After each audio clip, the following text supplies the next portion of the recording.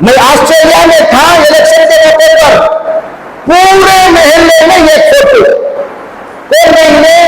انہیں party number 1 پورے محلے میں فوٹو، انہیں کون نہیں، انہیں پارٹی نمبر 2، ایک فوٹو یہاں، ایک فوٹو وہاں، وہ تالو وہاں بھی نہیں ہے، وہ تالو وہاں بھی نہیں ہے، ایک فوٹو ہے بس۔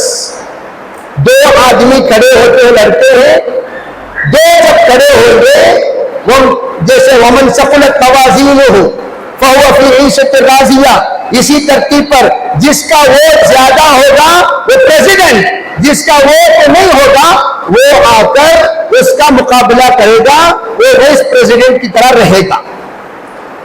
یہ صحیح طریقہ ہے ووٹنگ کا، یہ پیسہ خرچ نہیں ہوتا۔ اور یہاں پیسہ دیکھ تماشا دیکھ، اور جو بھی آتا ہے کروڑوں روپے خرچ کر کے ایم ایل اے بنا، ایم سی بنا، ایم پی بنا، تو وہ کیا چاہتا ہے، جتنا پیسہ میں خرچ کروں اتنا پیسہ مجھے ملنا چاہیے 100 گنا بن کر، 500 گنا بن کر، 1000 گنا بن کر۔ لیکن بیچارہ جب آیا، دیکھا پرانے ایم ایل اے، پرانے ایم پی ساتھ قبضہ کر لے کر بیٹھے ہوئے ہیں، یہاں چرانے کے لیے، قبضہ کرنے کے لیے کوئی چیز نہیں ہے، کوئی امانت نہیں ہے، کوئی زمین نہیں ہے، پھر چرائے گا تو کیا چرائے گا، کمائے گا تو کیسے کمائے گا، اٹھائے گا تو کیا اٹھائے گا، پراپرٹی بنائے گا تو کیسے بنائے گا۔ اس نے یہ سوچا اگر میں ملٹری والوں میں انگلی ڈالوں، اس لیے کہ ہر باپ اپنی اولاد کے بارے میں سوچتا ہے۔ جتنے لوگ دل کی تائید میں ہاتھ اٹھاتے وہ کون ہے، وہ موجودہ حکومت کی اولاد ہے۔ وہ تمام اولاد کو کھانے کے لیے، وراثت بنانے کے لیے، جائیداد بنانے کے لیے موقع ملنا چاہیے۔ جب وہ حکومت خود جانتی ہے ہمارے پاس ہندوستان میں پوری پراپرٹیاں ہم لے چکے ہیں، اپنے نام پہ بنا چکے ہیں، پرانے لوگ دبا چکے ہیں، پرانے لوگ چرا چکے ہیں، اب نئے چوروں کو چوری کرنے کے لیے کوئی زمین نہیں ہے۔ چنانچہ چوروں نے دیکھا ملٹری کی زمین انگلی لگاؤ گے نسلیں ختم کر دی جائے گی، اور اسی طریقے سے اگر تم ریلوے کی زمین پر انگلی لگاؤ گے تو وہاں پر تم بدنام کر دیے جاؤ گے۔ تیسرے نمبر پر اگر بولے بھالے اگر کوئی پراپرٹی ہے تو وہ پراپرٹی کس کی ہے، مسلمانوں کی ہے۔ اب اس پر قبضہ کرنا آسان ہے، اس لیے انہوں نے بار بار آواز اٹھائی کہ وقف کی زمین کو ہمارے حوالے کرو، وقف کی زمین کو ہمارے حوالے کرو، وقف کی زمین کو ہمارے حوالے کرو۔ ہم کہتے ہیں ارے نالائقو، تمہارے حوالے ہم نے ریلوے کو کیا، ریلوے کو تم نے بیچ دیا، تمہارے حوالے ہم نے ایئرپورٹ کو کیا، ایئرپورٹ کو تم نے بیچ دیا، تمہارے حوالے ہم نے ہندوستان کو کیا، ہندوستان کی بڑی بڑی پراپرٹیاں بک گئی، اب تمہارے حوالے اگر وقف کریں گے کل وقف کو بھی تم کنگال کر دو گے۔ حرام خور کو حرام کھائے بغیر چین نہیں ملے گا، سکون نہیں ملے گا۔ اسی لیے مسلم پرسنل لا میں، مسلم پرسنل لا بورڈ میں آج کرناٹک کی سرزمین کو اس لیے انہوں نے چنا ہے اس آواز کو بلند کرنے کے لیے۔ ارے بھائیوں، ارے بہنوں، جس وقت انگریز اپنی آواز بلند کیا تھا پوری کائنات میں کوئی بھی ہمت سے مقابلہ نہیں کر سکا۔ اگر کیا ہے 250 سال تک مسلمانوں نے کیا، اس میں سب سے بڑی آواز جو بلند ہوئی ہے 1777 کے بعد وہ ہے ٹیپو سلطان شہید رحمت اللہ علیہ کی آواز۔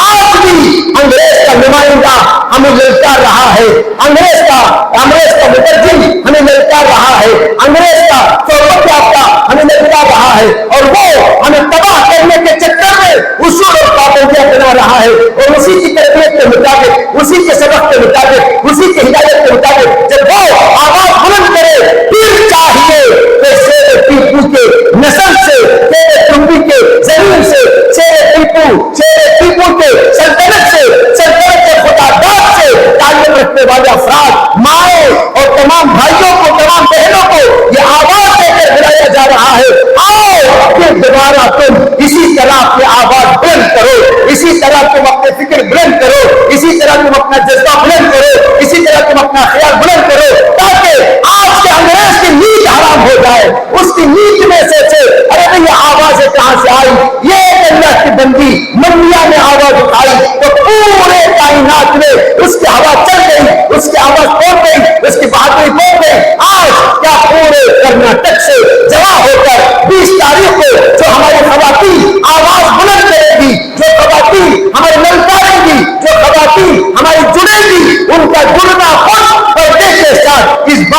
موجود ہے. جب مائیں چاہ رہی ہے ماؤں کی اولاد کے بارے میں بھی امید رکھو. یہ ایک ماں کئی اولاد کی ماں ہے.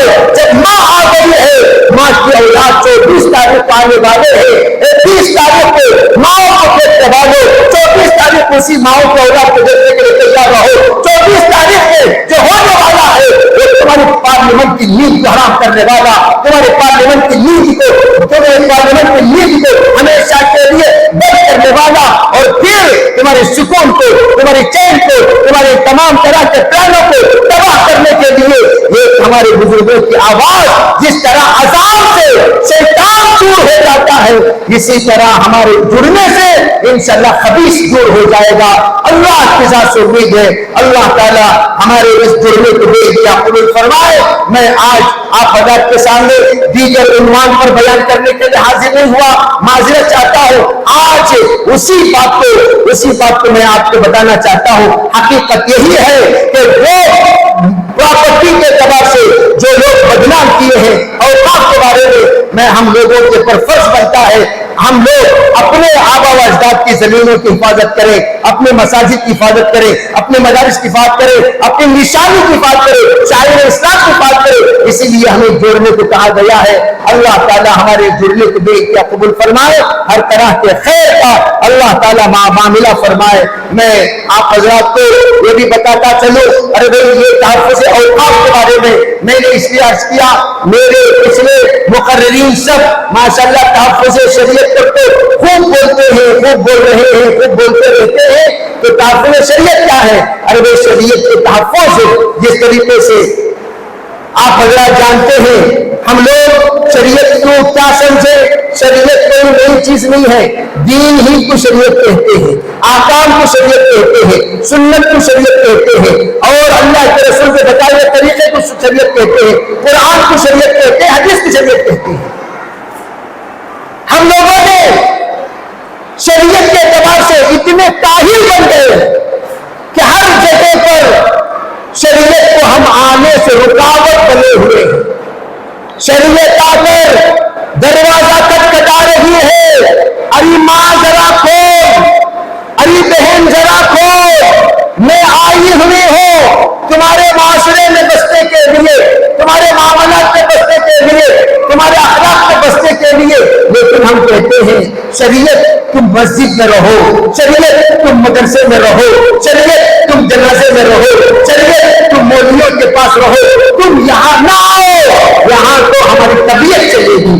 گھر میں طبیعت, مسجد میں شریعت, گھر میں طبیعت, مدرسے میں شریعت, گھر میں طبیعت اور عورتیں دیگر جگہوں پر شریعت. ہم نے شریعت کو عورت کا دور بنا دیا, ان دور اب تک ہم نے نہیں کیا, ہم سے یہ التجا کیا جاتا ہے. آج ہم پر جو حالات ہیں وہ اس وجہ سے ہے اللہ ہم سے ناراض ہے. اللہ جب ناراض ہوتا ہے تب حالات پر حالات لاتا ہے. وَلَنُذِيقَنَّهُم مِّنَ الْعَذَابِ الْأَدْنَىٰ دُونَ الْعَذَابِ الْأَكْبَرِ لَعَلَّهُمْ يَرْجِعُونَ. ارے بھائی ہم چھوٹے چھوٹی تکلیفیں تمہیں اس لیے دیتے ہیں تاکہ تم ہمارے بن جاؤ, ہم سب کو تمہارے بنا دیں گے. تم ہمارے بن جاؤ, ہم سب کو تمہارے بنا دیں گے. من کان للہ کان اللہ لہ. ارے ہندوستان کا پورے عالم کو انتم العالم ان کنتم مؤمنین, تم شریعت کے تابع بن کر دکھاؤ. تم اپنے دل میں شریعت کو بساؤ, تم نظر میں شریعت کو بساؤ, تم اپنے زبان میں شریعت کو بساؤ, تم اپنے اخلاق میں شریعت کو بساؤ. جو بھی کام کرے شریعت کے ہو کر کرو. تمہارے نکاح شریعت کے مطابق, تمہارے جنازے شریعت کے مطابق اگر ہو گئے تو سمجھو کہ شریعت کا تحفظ ہو گیا. تحفظ تو ڈبے میں ڈال کر آج بھی بات کرتے تھے, ہمیں شریعت کو بہت تحفظ کرنا, حفاظت سے رکھتے ہیں. کہاں رکھتے ہیں؟ قرآن کو ڈبے کے اندر تالا ڈال کر, قرآن کو ڈبے کے اندر تالا ڈال کر تصور یہ ہے کہ ہم نے شریعت کی حفاظت کر لی.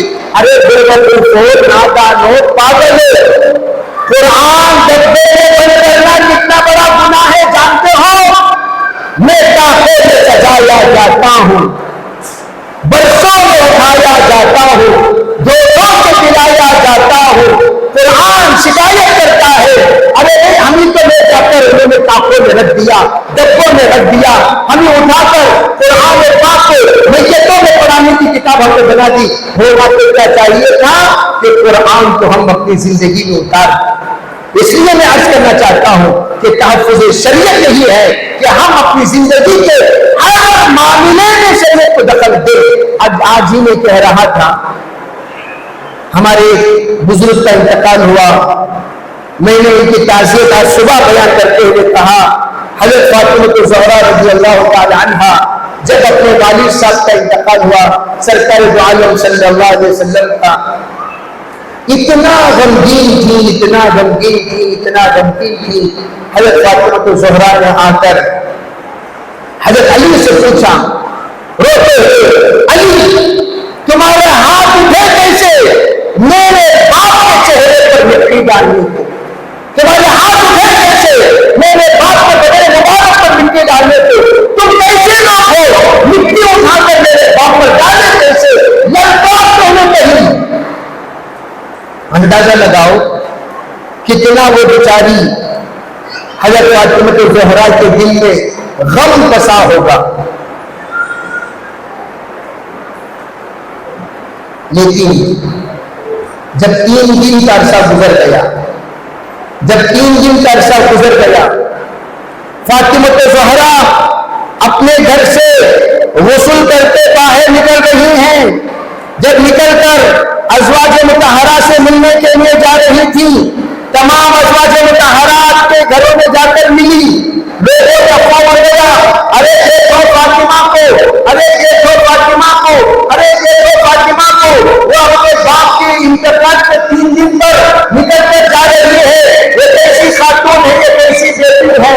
اس وقت فاطمہ زہرا نے کہا تھا, تم نے کیا سمجھا میرے دل میں سرکار صلی اللہ علیہ وسلم کا غم نہیں ہے؟ نہیں, سنو, میرے ابو کی شریعت ہے. میرے ابو نے کہا تھا بیوی کے علاوہ کسی کو 3 دن سے زیادہ کسی پر شوق منانے کی اجازت نہیں ہے.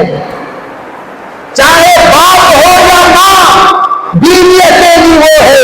شوہر کے انتقال پر 4 ماہ تک دی عزت میں بیٹھے, اس کے علاوہ کسی کی اجازت نہیں ہے کہ وہ 3 دن سے زیادہ شوق منائے. میں آج باہر نکلی ہوں تاکہ تم سب مجھے بتا دو میرے باپ کی شریعت میری طبیعت پر غالب ہے. میرے باپ کی شریعت میری طبیعت پر غالب ہے. میرے باپ کی شریعت میری طبیعت پر غالب ہے.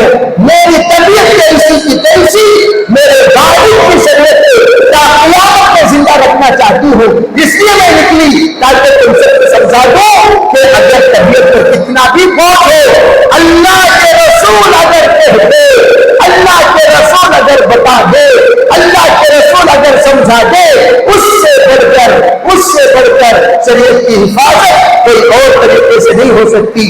فوراً ہمیں اس کو فالو کرنا چاہیے, اسے ماننا چاہیے.